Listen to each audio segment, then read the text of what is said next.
today on 15 on 15. This Aruban entrepreneur is invited to the Global Entrepreneurship Summit.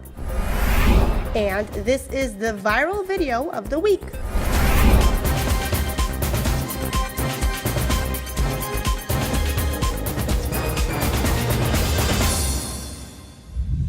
Thank you for joining us on another edition of 15 on 15 right here on Channel 15 TV with Daniela Piazzi.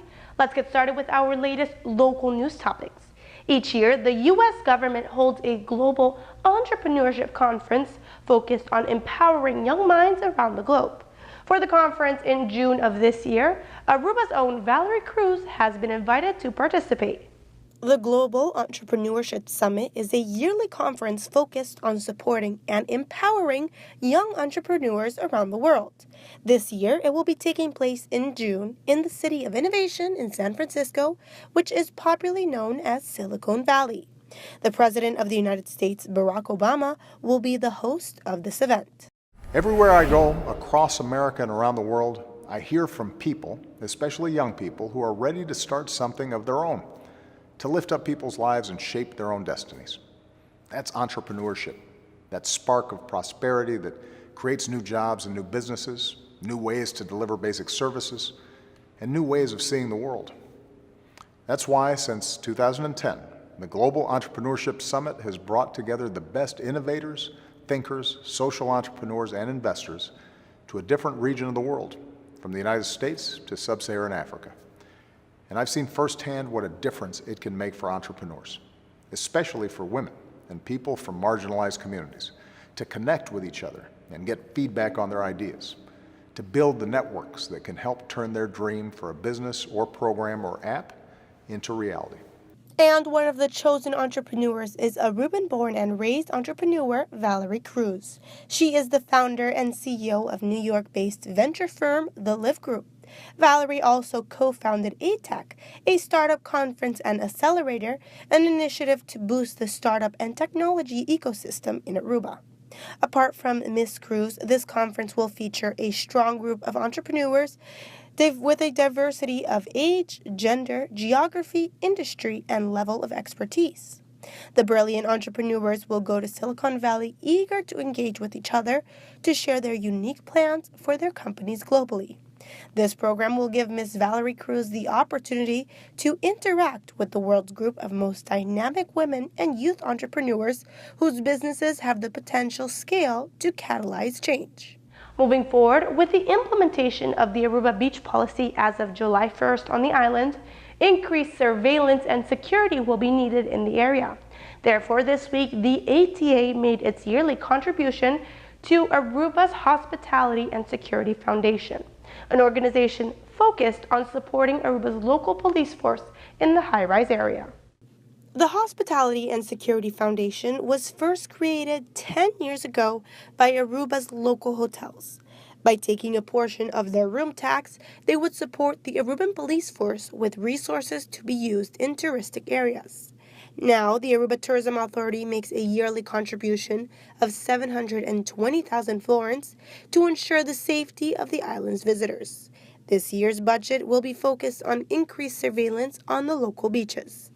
There is a new beach management policy coming into effect very soon, and clearly there has to be police resources to assist in monitoring and enforcing these new regulations. And so consequently, through the Security Foundation, we will be helping to ensure that the beach police and the maritime police, as the minister said, because the Security Foundation 2 years ago bought the big police boat that you now see, and also wave runners. Last year we bought 3 wave runners, and that's made a big difference in policing the beaches and the waters off the beaches.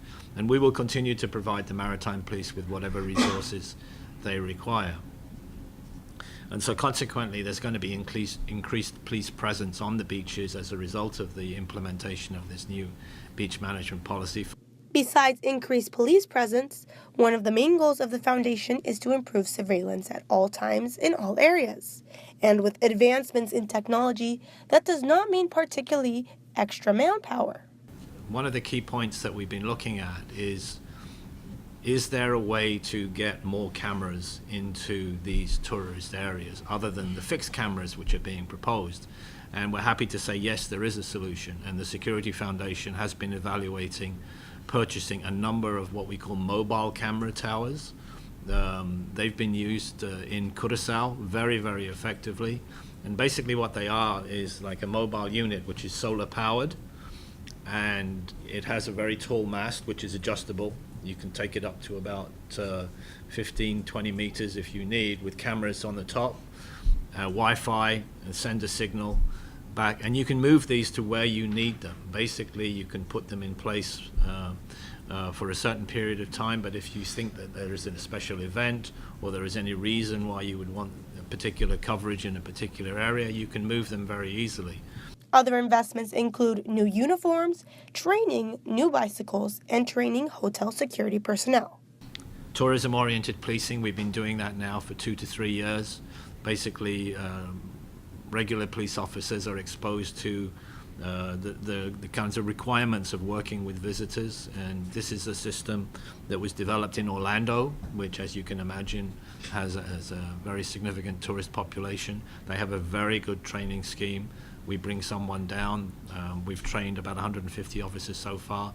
We'll be training another 80 for those that interact with and work with visitors. We'll be back with more 15 on 15 after a quick commercial break.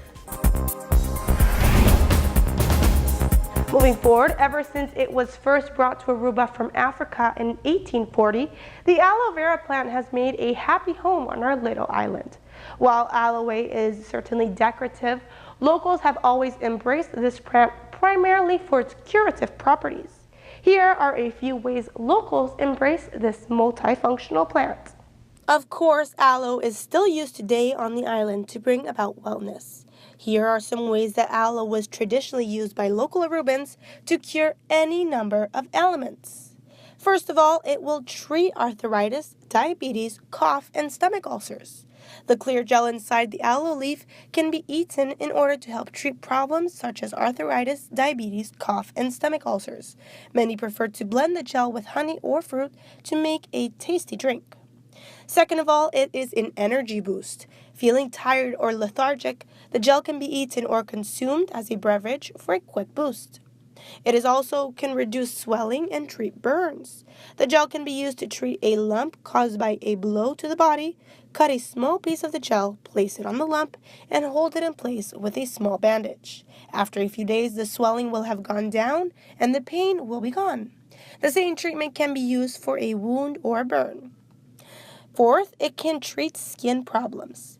Rich in vitamins A, B1, B2, B3, B6, and C, aloe gel is fantastic for the skin. Skin problems such as dryness, psoriasis, acne, or eczema can be alleviated by applying aloe gel to the affected area. Fifth, aloe for your hair. Washing your hair with aloe gel cleans the scalp and leaves hair looking healthy and shiny. Sixth, it is a natural laxative. The yellow oil that seeps from the aloe leaf when it's cut can be added to water to make a foolproof laxative. Interestingly enough, the aloe vera plant will only produce this oil if the climate is hot enough, like in Aruba. It can also be used as a pet-friendly treatment. Aloe can be used to treat pets that have skin or digestion problems. It can even be used to rid your pets of ticks. So there you have it. 7 different aloe remedies that hold up today just as well as they did when your great-grandmother used them.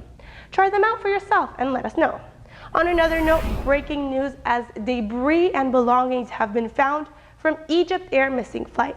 However, there are still no signs of life or clear clues about what caused the plane to disappear with 66 people abroad. Efforts are underway to recover the plane's black box to unlock more answers. Our partners at NBC News have more on this story. It's still a search and rescue operation. The search is intense, but rescue seems a long shot. No sign of life, no clear clues as to what made Flight 804 fall from the sky. It didn't just fall, it veered to the left, then spiraled more than 20,000 feet before plunging into the sea off Egypt. one Egyptian minister suggesting a bomb as the most likely cause. But US intelligence officials now tell Reuters a review of satellite imagery has shown no evidence of an explosion. Nothing, though, is being ruled out. We have seen a desire on the part of extremists around the world, including some extremists in the Middle East, to carry out attacks targeting the international aviation system. French investigators have arrived at Cairo airport, where for relatives of those on board, it's an agonizing wait, here and in Europe. Richard Osman was on the missing flight. I know some of my family are hoping for the best, and I still hope for the best, but it's just, I never would have expected this to happen. I never would expect to wake up to this. The terror group ISIS is active in Egypt, and last year brought down a Russian passenger plane here with 224 on board, bombed, it claimed, with explosives in a soda can.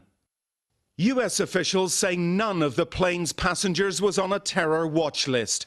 Officials in Paris are checking security at the airport from where the plane left. At Los Angeles airport, security has been tightened in direct response to the disappearance of the plane and the uncertainty. So far, at least, we have no claim of responsibility or evidence that this was an intentional act. A US search plane is part of a growing fleet, scouring a sea almost a mile deep for any debris. But so far, none confirmed from the missing plane. We'll be back with more English news after a quick commercial break. After the break, this is this week's top clip.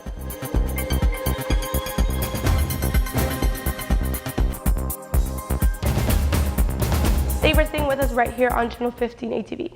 And to close off the show on a lighter note, check out this voice artist who accurately sings Adele's Hello in the voices of 29 Disney Pixar characters.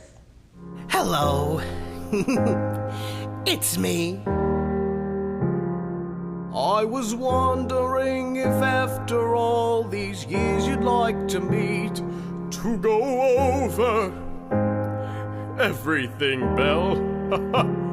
They say that I'm supposed to heal you, but I ain't done much healing. Hello? Can't you hear me? Sure.